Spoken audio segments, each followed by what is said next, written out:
Okay. Now we got it going. I see that. Miss Katrina, thank you so much. So let's continue on today with our disaster planning.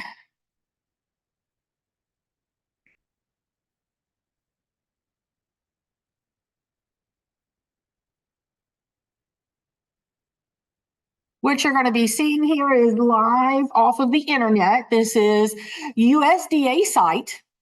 Okay, so all of our information comes directly from USDA. Food safety in a disaster or an emergency situation. Okay, I'm going to copy and paste this link in the chat so you guys have this direct information. And this is what we're going to be going over. Okay, so depending upon what type of disaster, and this is not just for hurricanes, this can be for any type of disaster planning. Unfortunately, we've had some tornadoes. We frequently have flooding and everything. And this information, I want you guys to realize that this information can apply to your centers, and this can also apply to your home lives as well. Okay, so what some of the best practices and what's considered a best practice is to have at least a 3-day supply of food on hand. Now, I know during disasters your centers will shut down.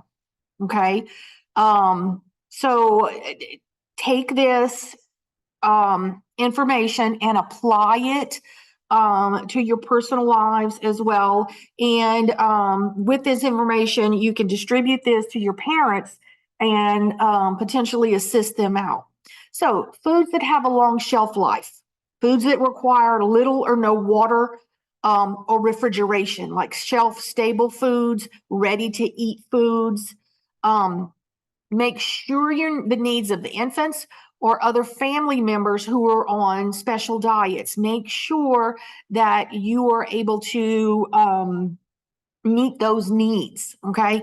Especially the infants. I was at a facility at Monday and Tuesday, and all of a sudden they had a huge amount of rain, so they had a flash flood in their area, so the building actually flooded. So they were putting infants and kids on, they were telling me, on carts, and they were wheeling them through the water to where they wouldn't, the flood water wouldn't get on them. Unfortunately, that does happen. Okay, so this would be an instance where you would need to have shelf-stable foods in your facility to be able to meet the needs of the children that you do take care of. At home, meet your pet's needs. Okay, try not to have foods that are very salty. Will increase your need for water. Okay. The www.ready.gov food has suggested emergency food supplies. So how are you going to store your food in an emergency? You're always going to want to check your expiration dates on your canned and your dry mixes. Okay. And you're going to want to make sure that you don't have anything on hand that's already expired. Store foods away from ranges or refrigerator exhausts. Okay. A lot of times that heat will cause, even though the expiration date may not be bad, the additional heat from an oven or the heat from the back of a refrigerator or a freezer will cause normally shelf-stable foods to spoil more quickly. Okay. Always store any type of food product away from petroleum products like gas and oil and paints and solvents, and even dishwashing chemicals, and anything for pest control. Because again, some of these food products absorb their smell. Protect your food from rodents and insects. Okay. And I know we do this on a normal day. Okay. But during a flash flood, things can happen, and just be aware of that extra rodents or critters are going to be trying to avoid a flash flood just like you all. Okay, so make sure that you have things stored up high, that they're wrapped or they're stored in waterproof containers. And then again, store food on shelves that will be safely out of floodwaters as best you can. Have an emergency water supply. Okay. And again, this goes for your personal lives as well. Have at least 1 gallon of water per day for each person and each pet. Consider storing more water than is needed for hot climates, especially for anyone who's pregnant, anyone who is sick, anybody who has any type of medical need. You're going to want at least a 3-day water supply for each person and pet, okay, of at least 1 gallon.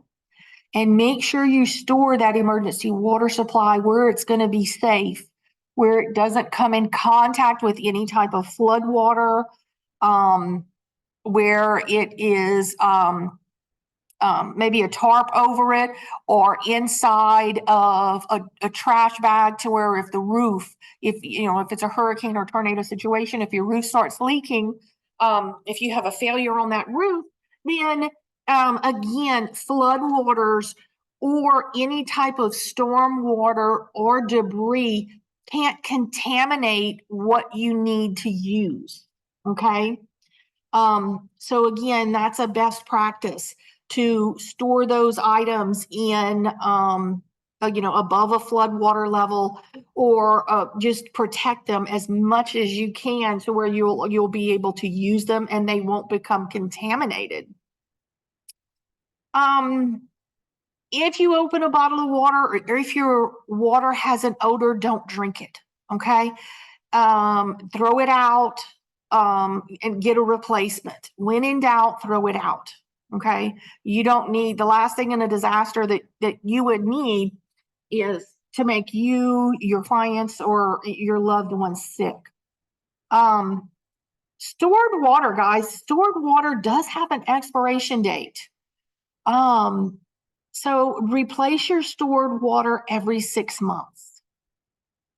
Store a bottle of unscented liquid household chlorine bleach to disinfect your water and to use for general cleaning and sanitizing.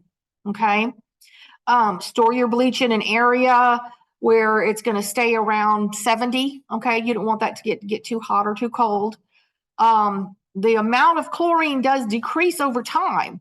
So we highly recommend that you get a new bottle of bleach at least every year. Okay. Generally not a problem for you guys in these childcare centers, because you replace that bleach fairly often because you're using it so frequently to clean. Preparing for a power outage. Okay. I don't know about you guys, but I'm over here in the southwest corner of the state, and our electrical and our power grid tends to go out kind of frequently, okay? Because the hurricanes have really stressed that. So preparing for a power outage, make sure that you have appliance thermometers in your refrigerator and freezer, okay? I know we have those on a daily basis, but this is a great time. Please check them. Make sure they're accurate. Make sure they're working. Check to ensure that the freezer temperature is at or below 0 and that your refrigerator is at or below 40. In case of a power outage, the appliance thermometers, they're going to indicate the temperatures in there, and that's what's going to help you determine if the food is safe. Okay. Some helpful hints. Please make sure, like you can purchase ice, okay? Freeze gel packs, or just freeze a Tupperware container or a Ziploc bag of water, because that's going to let you know if that is, if things in your freezer have thawed out and what the temperature, because you might not be there, what the temperature inside that freezer is doing, okay? Freeze refrigerated items, okay, such as leftovers or milk, in the event of a disaster, and fresh meat and poultry that you may not need immediately. To try to save them, you can always put them in the freezer, okay, if you're anticipating a power outage. Normally, now I do want to point out that normally, in the child and adult care food program, we don't allow you to freeze milk. Okay. However, in a disaster situation, it is something that USDA allows for in order to try to save the milk. Okay. Because that would count as fluid content if you don't have enough water or anything else to keep hydrated. Group your foods together in the freezer, and it can help them stay cold longer. Have coolers on hand, okay, if the power is going to be out for an extended amount of time, okay. If you choose to do something like a dry ice or anything, make sure you know how to handle that because that stuff can burn. Make sure you know how to handle that safely, and you keep that out of little ones' hands. So during a disaster or emergency, if the power goes out, you're going to want to, and I know you guys know this, just keep your refrigerator and freezer doors closed as much as possible. Okay. Typically, these refrigerators will keep food cold for about 4 hours. Okay. And a full freezer, if you leave it closed, okay, up to 48 hours. Okay. If the door remains closed. If it's half full, it's going to keep it about 24 hours. In the event of a disaster, you could you can buy ice to keep things cooler longer. And that might keep you for another couple of days. If you plan to eat refrigerated or frozen meat, poultry, fish, or eggs, while they're still at a safe temperature, okay, clean each item thoroughly and make sure you're cooking them to a safe internal temperature. And at this point, if the power goes out, make sure your water is still potable, okay? Be on the lookout, be on your phones, make sure that your water systems are still okay to cook with, okay?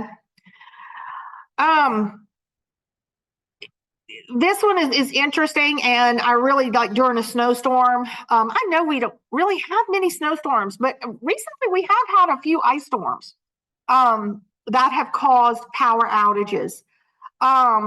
Please don't place food outside in the snow or ice. Okay, outside temperatures can vary. And if you're putting things outside and you think you're going to save them, you're exposing them to unsanitary conditions. So that is not that's not the best idea.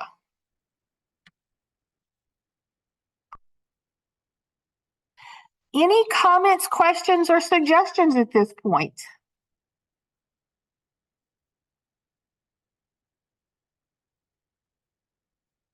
Hit me up on the chat if there is anything, any questions, anything that we can explain further. Yes, Miss Jacqueline, the audio is on.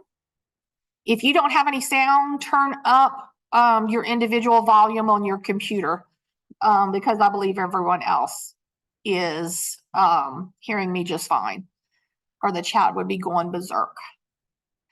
So let's talk after an emergency, throwing away food, perishable food that has not been refrigerated or frozen properly due to power outages. You're going to want to discard that food. Any food that have come in contact with any type of flood water, with any type of storm water, with any type of glass, with any type of insulation material, or any type of material that is not supposed to be there. Okay, you're going to want to discard all of that. And then any type of food that has an unusual odor, color, or texture, anything that is outside of the safe temperature ranges. Okay. A great idea to have individual, STEM thermometers to be able to check that just to make sure when the power comes back on that you are only serving or only keeping items that are very, very, very safe. Now, let's talk about this. Let's bring this to the CACFP level. Okay. We have had a lot of people, unfortunately, have to call and adjust their monthly inventories, especially for milk. Because if they've had a power outage or unfortunately a disaster has happened in their area where they need to discard items that they no longer consider safe. Okay.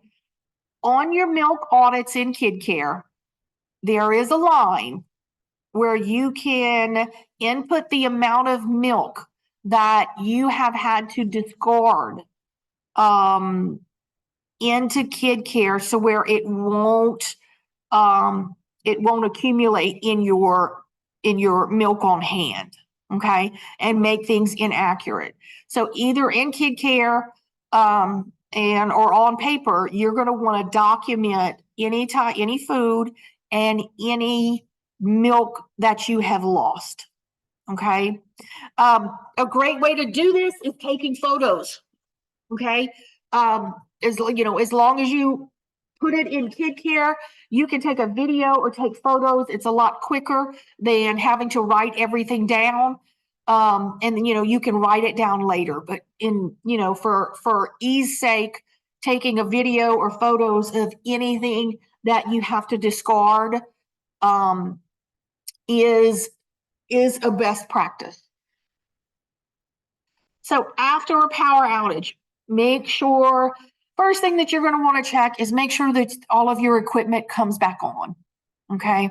If the power's been out or it's flickered or there have been power fluctuations, you're going to really want to make sure that everything has come back on and that it's working properly. Now, I am no electrician.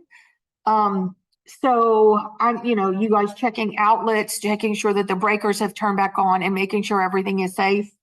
That's something if you feel that you need to have a professional check out, please do.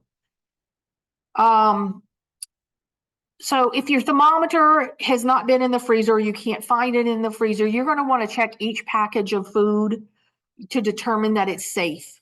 Okay. If the food still has some ice crystals, and that's very important. Okay. If it still has ice crystals in the center, it generally is safe to refreeze or cook. Refrigerated foods should be safe as long as the power was out for no more than 4 hours and you've kept the refrigerator door shut. Okay. Now, guys, one thing I want to point out here is that this is the general guideline from USDA. It's not a hard and fast rule. Okay. So when in doubt, again, throw it out. It's not worth potentially making someone sick if you don't feel comfortable with it in your centers or at your homes. It's not worth it. So anything that's perishable, okay, including meat, poultry, eggs, fish, that if it's been off for more than 4 hours, it's probably going to need to be thrown. And any perishable foods, in your freezers that have completely thawed out and that are not maintained and that are not between 32 and 40 degrees, those would have to be thrown out as well.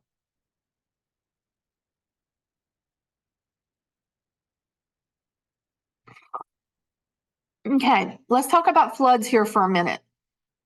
Don't eat or serve any food that has come in contact with any type of flood or storm water. Okay, that is considered contaminated. So if the packages are wet on the outside, please discard those food or those items. Okay, because unless there's no way to tell what type of microorganisms or bacteria is in that food, you're going to want to err on the side of caution. So food in cardboard containers, juice boxes, baby formula in the boxes, okay? Anything that comes in contact with flood water or storm water has to be discarded, okay? Any type of home canned goods, okay, because they can't be disinfected, need to be discarded. Any food containers with screw-on caps, snap lids, twist caps, or any of those flip tops or snap tops, okay, those really can't be sanitized good enough to ensure that you won't get sick from that, okay, if they've been exposed to storm water or flood water, okay. Canned foods and foods, look at these containers, make sure that they're not bulging, they're not open, they're not damaged.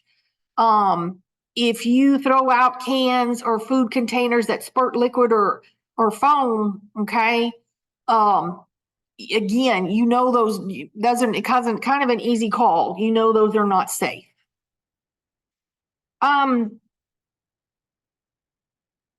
If you can salvage commercially prepared foods in cans or plastic or metal pouches, okay, like the flexible juice pouches, okay, those can be sanitized. You can remove the label, you check the expiration dates, sanitize, brush, wipe off, any contaminants that are on there. Hot, soapy, potable water, okay, rinsing it with clean, safe water, or completely immersing them in a solution of 1 cup unscented household bleach in 5 gallons of water for 15 minutes, okay, or a pot of water that's been brought to a boil, and that boil has to continue for 2 minutes, okay. These time frames here are very important to ensure sanitation. So you do have to make sure that you're meeting these time guidelines, okay? And the water has to be brought to a boil, and it's got to continue to boil for 2 minutes. Then you can relabel and possibly use those if you deem them as safe, okay? Here are, again, some additional emergency resources, okay?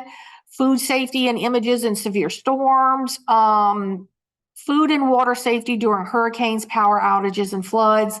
These are all additional resources that you can use for additional food safety information for your staff, for your children and their parents. And then again, you can use this in your personal life to help out your family and your friends.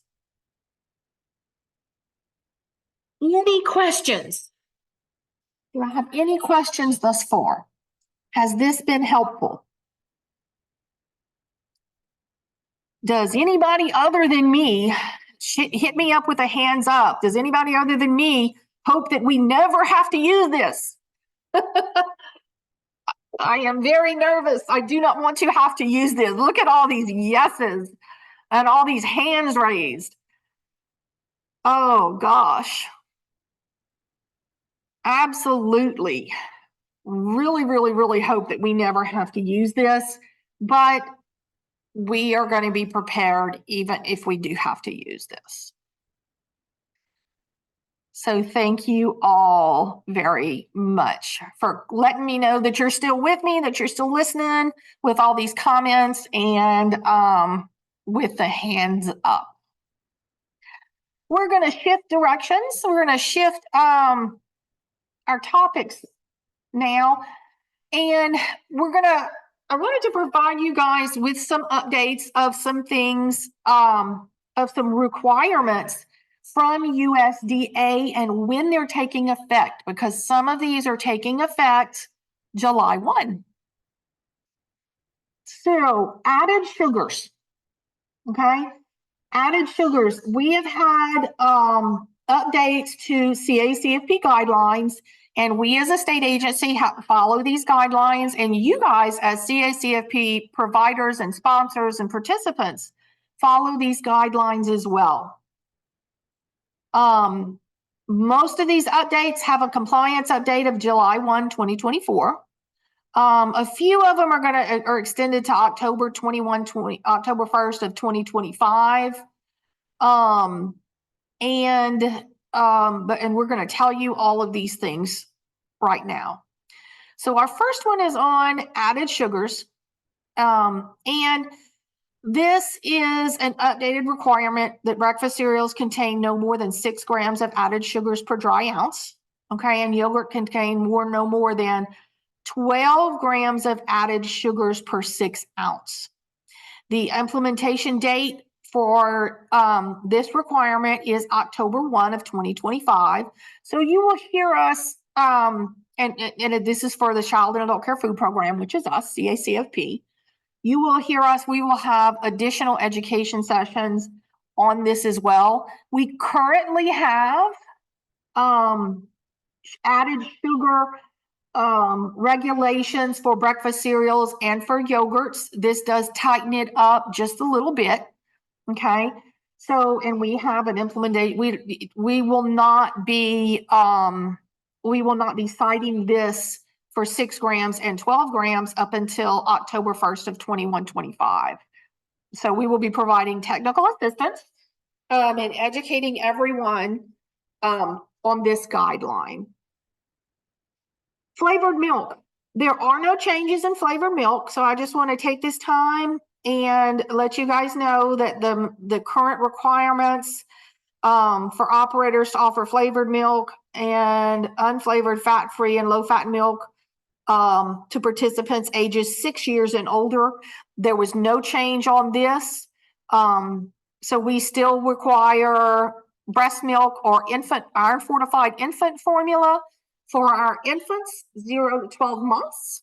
We still require the whole milk for 12 months to 23 months. Okay.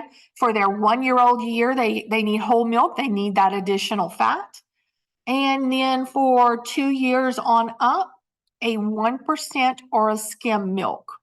Okay. Participants 6 and older are allowed flavored milk, but it must be skim, must be fat-free.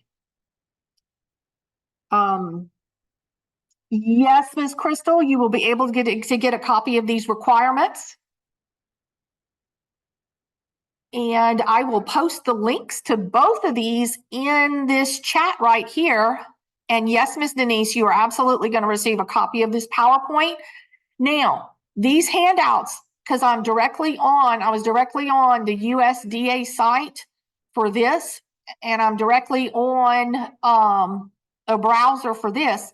So I will be sending out the links in the email that you're going to get in the next couple of days. And I can do this one right now, if you don't mind me taking care of. I can do this right now. Here's the link to food safety in a disaster situation. And because I use this from an email and I have it open in a web browser, I'm not going to be able to, the link, if I were to do a link right now, it's not going to work, but I will make sure that at the end, I'll put that in the chat for these guidelines.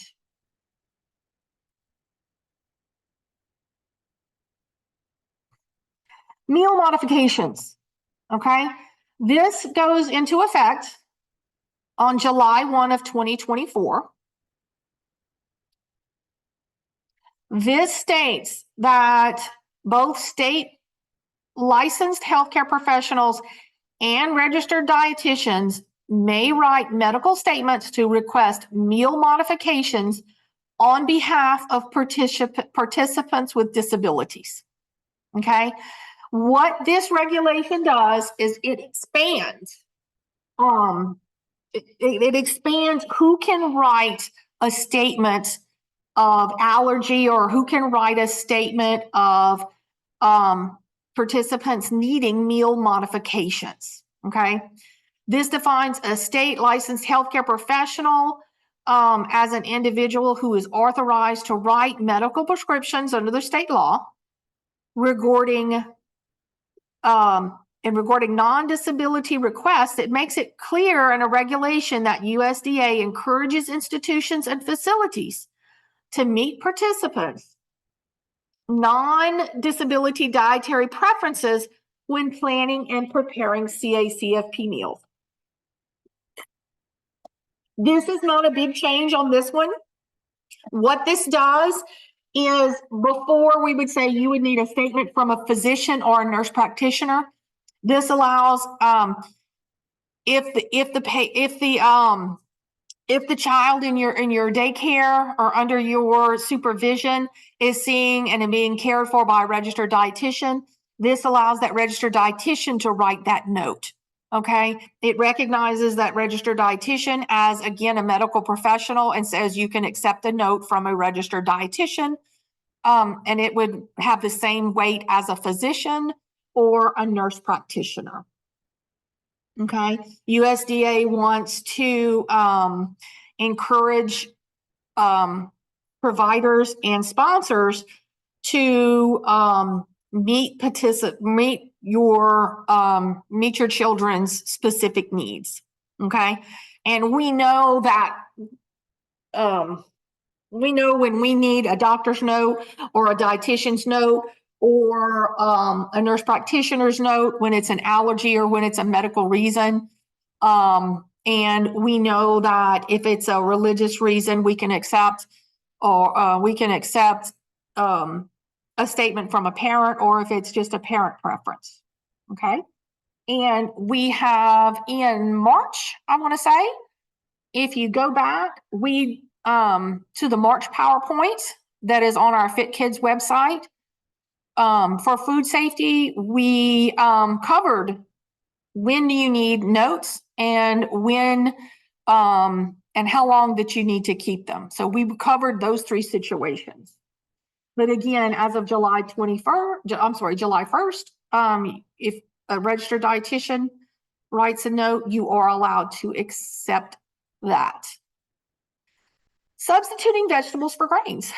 Okay, this allows sponsors, institutions, and facilities that serve primarily to Native, Indian, and Alaska Native participants to substitute vegetables to meet grain requirements. It allows all sponsors and institutions and facilities in Guam and Hawaii, again, to substitute vegetables to meet grain requirements. That goes into effect July 1 of 2024. Okay. Again, might not apply, it doesn't directly apply to us in Louisiana. However, you might, I don't know, you might, if you have anybody that qualifies as an American Indian or an Alaska Native, or who is a resident of Guam or Hawaii, to substitute vegetables as the grain requirement. This next one, nuts and seeds. This one does affect some of us. So this change and update allows nuts and seeds to credit for the full meat or meat alternative component, removing the 50% credit limit for nuts and seeds at breakfast, lunch, and supper. Okay, so if you are serving nut or nut butter, and before if you wanted to serve that, you still had to provide another meat or meat alternate to meet the 100%, because those nuts only counted for 50% of that component. Now this regulation has been relaxed, and you can, if you wanted to serve nut or seeds for the full meat or meat alternate, it will count for the full meat, or it will count for the full meat component. Does that make sense to everyone? I don't know that we have a whole lot of people doing that. I know in summer food situations we do, but we haven't seen that in a lot of our daycare centers. So again, this is giving you a little bit more flexibility, that if you would like to do that, you are welcome to do that now, and it's going to qualify for the full that full component. Geographic preference expansion. This goes into effect July 1 of 2024, and it does affect CACFP. It expands the geographic preference option and allows locally grown or locally raised or locally caught, Okay, we're Louisiana. We have a lot of great locally caught seafoods and things as procurement specifications. Okay, when a written description of the product or service that the vendor uses, okay, to spec out an item, it must be considered, okay, or a minimally processed food. This regulation supports locally grown items, okay? It continues to allow state agencies and program operators to adopt their own definition of local, okay? And does not prescribe a federal definition of local for the purpose of procuring local foods, okay? This regulation right here is mainly used for our super large centers, and it is used for our school systems a lot because they use vendors to purchase all their foods. And before that, when they were purchasing all of their food products from an out-of-state vendor, that out-of-state vendor was using their locally procured foods and not really something from the state that site was in. Okay. So again, this allows state agencies, and it just allows you a little bit more flexibility if you choose to use this. Fluid milk substitutes, July 1st, 2024, and it affects CACFP. Per 8 ounces, these were updated. Okay. If you're using a fluid milk substitution, the vitamin A requirement is updated to 150 micrograms of retinol activity equivalents and vitamin D of 2.5 micrograms. Okay, so that's just minor updates in the amounts of vitamin A and D for those. Whole grains. Let me scroll down my screen here. For whole grains, right here. This adds in the regulation of the current definition of whole grain rich.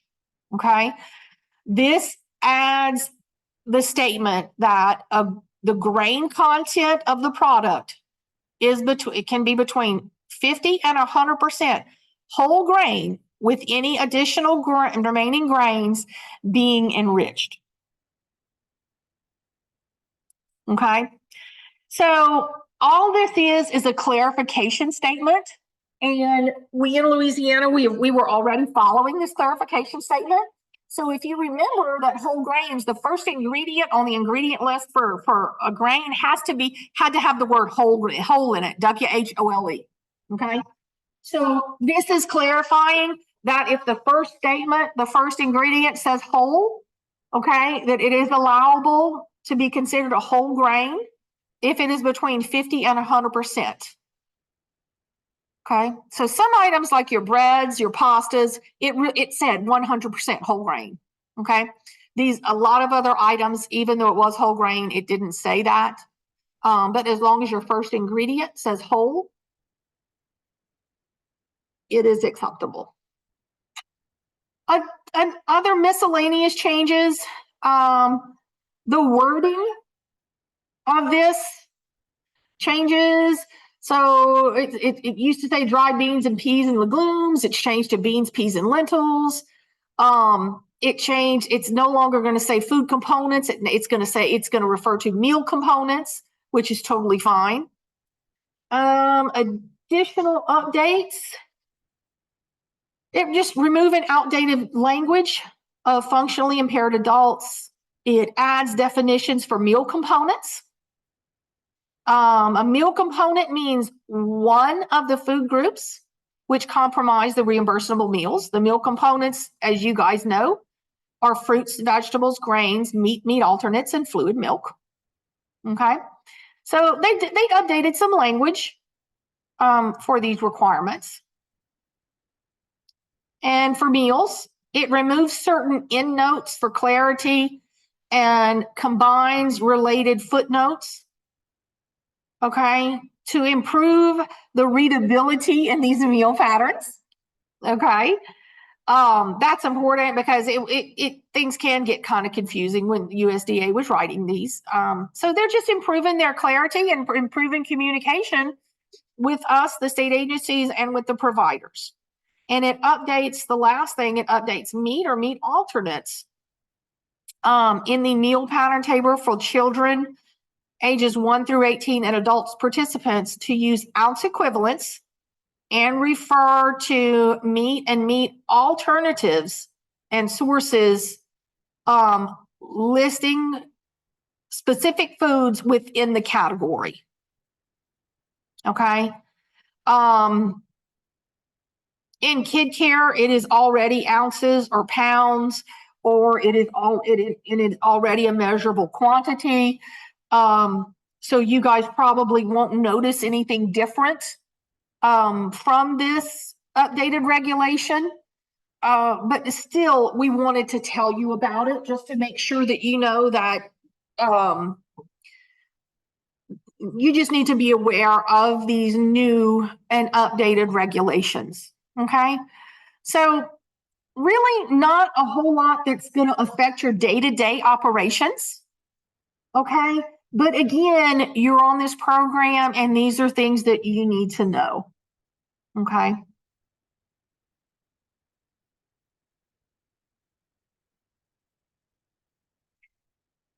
I see I do have a question from Miss Patricia. Your question is, will we need a doctor's note to be needed for autistic children with food preferences, or can a note from a parent be accepted? If it's just a food preference, then absolutely you can accept notes from the parent or the guardian, because it's not really a medical reason. Okay.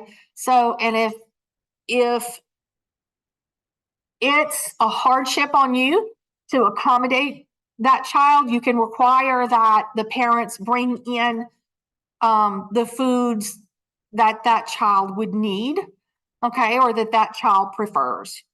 Now, it's kind of difficult answering this question over chat because the parents can't say the child doesn't prefer white milk, they need to have Kool-Aid. That would not be an acceptable substitute. If it's the child does not eat chicken, they eat beef, then that's probably something that is a like component. Okay, that's again, you're just substituting one meat item for another meat item. And that would be okay if you can accommodate that. It's just going to have to be substituted with the same component or from something that is in that same component group. Does that make sense?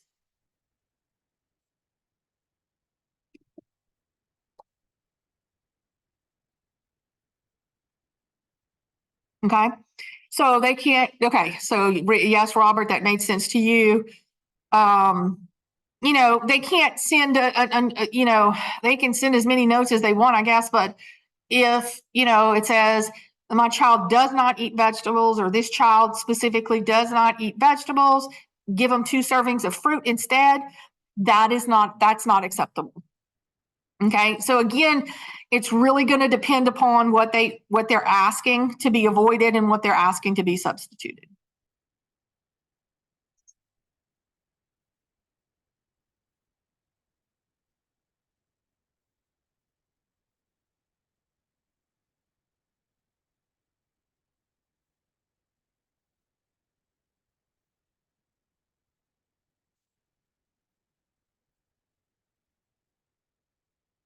It is 1:50, and we are going to honor your day and your time.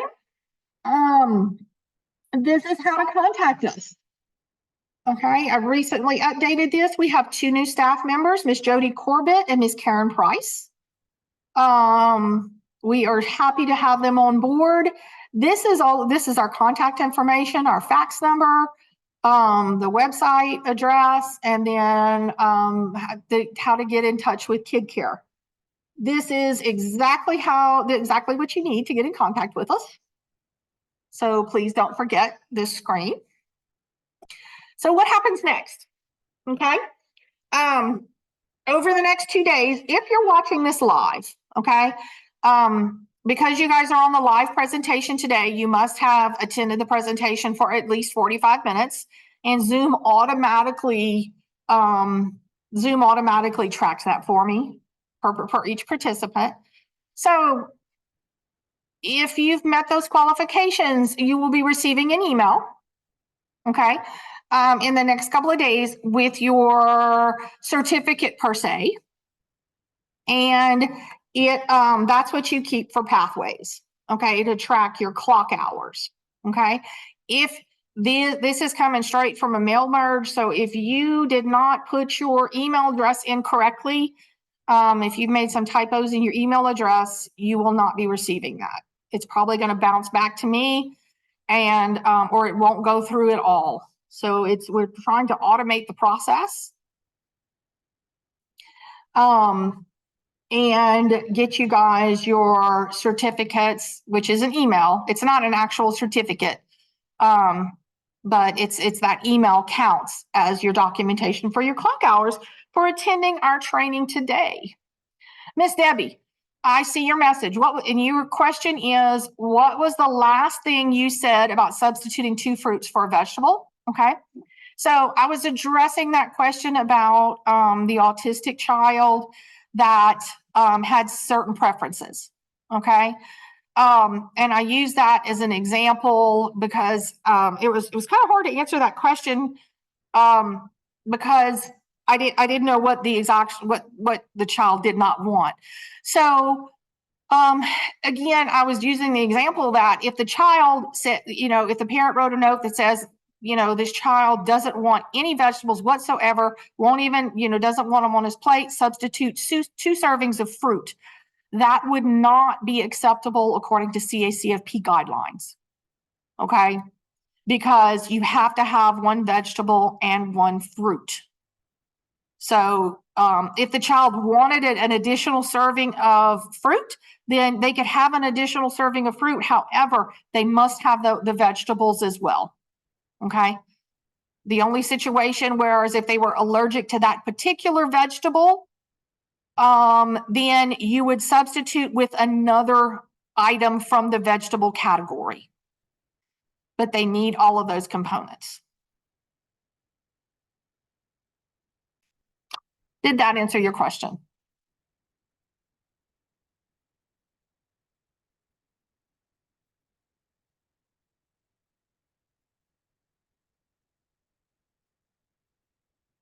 Okay. Very good.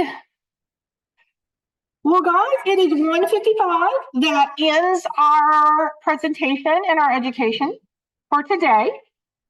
Be on the lookout for the emails that you've registered with for this training. By Friday, I'd say by Friday at 1 or 2 o'clock in the afternoon, I will have all of that out to everyone.